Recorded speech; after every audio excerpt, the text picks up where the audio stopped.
New sponsor by Lords furniture জগতের এক উজ্জ্বল নাম। নিজেদের ঘরকে সুন্দর আসবাব দিয়ে সাজাতে আজই আসুন আমাদের প্রতিষ্ঠানে। গত 9ই আগস্ট রবিবার কোচবিহারের রাসমেলার মাঠে জিসিপি আয়োজিত জনসভায় জনৈক নগেন রায় ওরফে অনন্ত রায় রাজবংশী জাতির জনক মনীষী পঞ্চানন বর্মা সম্পর্কে যে কটু মন্তব্য করেছেন তা সর্বৈব মিথ্যা, বিভ্রান্তিকর। এই অভিযোগ তুলে বুধবার জলপাইগুড়ি মনীষী পঞ্চানন বর্মা স্মারক সমিতির পক্ষ থেকে একটি সাংবাদিক সম্মেলন করা হয়। এই সাংবাদিক সম্মেলনে তার কুমন্তব্যের বিরোধিতা করেন সমিতির সদস্যরা। এদিনের এই সাংবাদিক সম্মেলনের প্রতিনিধিত্ব করেন বিজয় চন্দ্র বর্মন। উপস্থিত ছিলেন মনীন্দ্র নাথ বর্মন ছাড়াও অন্যান্যরা। এদিনের সাংবাদিক সম্মেলনে এই সময়কালে আরও কিছু অনাকাঙ্ক্ষিত ঘটনার উল্লেখ করা হয়। বিজয় বাবু জানান, আমরা আজকে একটা প্রতিবাদ সুলভ আমরা প্রেস বাইট দিচ্ছি। আপনারা জানেন ইদানিং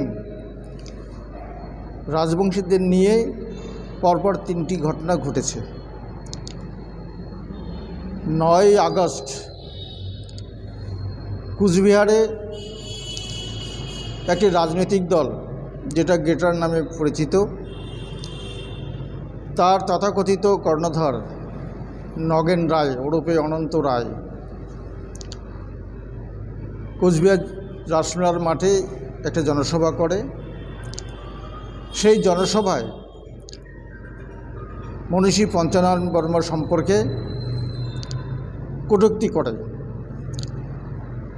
আমরা অবাক হয়ে যাচ্ছি, যারা রাজনীতি করেন বা রাজনীতি দল পরিচালনা করেন তারা নিষ্ঠাবান এবং সত্যনিষ্ঠ মানুষ হন এবং সমাজকে আগামী দিনে সুপথে চলার নির্দেশ দেন এবং আমাদের যারা শ্রদ্ধার পাত্র যারা থাকেন, অতিথি যারা সমাজের জন্য কাজ করেছেন তাদের শ্রদ্ধা রাখেন। কিন্তু আমরা অবাক হলাম, যিনি নিজেকে রাজবংশী বলে দাবি করেন, তো সেদিন দেখলাম তার রাজবংশী পরিচয়টা। আমরা সেদিন দেখলাম যে হয়তো তিনি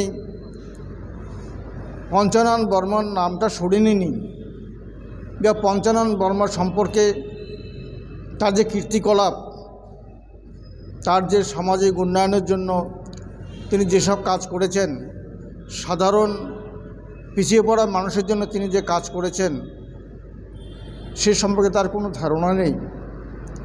তাতে আমার মনে হলো তিনি একজন রাজনৈতিক দলের নেতা হলে কি হবে, তিনি টোটালি শিক্ষার দিক থেকে বোধহয় পিছিয়ে আছেন। আজকে প্রায় 150 বছর আগে যিনি LLB পাশ করেছিলেন আমাদের পঞ্চানন বর্মা, তার যে কীর্তিকলাপ তিনি কিছুই জানেন না, বরং উল্টো বলছেন যে পঞ্চানন বর্মা রাজবংশী সমাজের জন্য কিছু করেননি। কিন্তু রাজবংশী সমাজে আজকে এই সমাজ ব্যবস্থায় মাথা উঁচু করে দাঁড়িয়েছে, সেটা কিন্তু উনি জানলেও তাকে অবজ্ঞা করছেন। আমরা আজকে তার তীব্র প্রতিবাদ জানাই, ধিক্কার জানাই এবং তাকে অবিলম্বে জনসমক্ষে ক্ষমা চাইতে হবে, প্রকাশ্যভাবে তাকে ক্ষমা চাইতে হবে। নাহলে সারা উত্তরবঙ্গ শুধু নয়, সারা আসাম, পশ্চিমবাংলা এবং ভারতবর্ষের বিভিন্ন জায়গায় এর তীব্র প্রতিবাদ হবে। আমরা সাংগঠনিকভাবে তা লড়াই করছি এবং সাংগঠনিকভাবে বিভিন্ন জায়গায় আমরা যোগাযোগ রাখছি।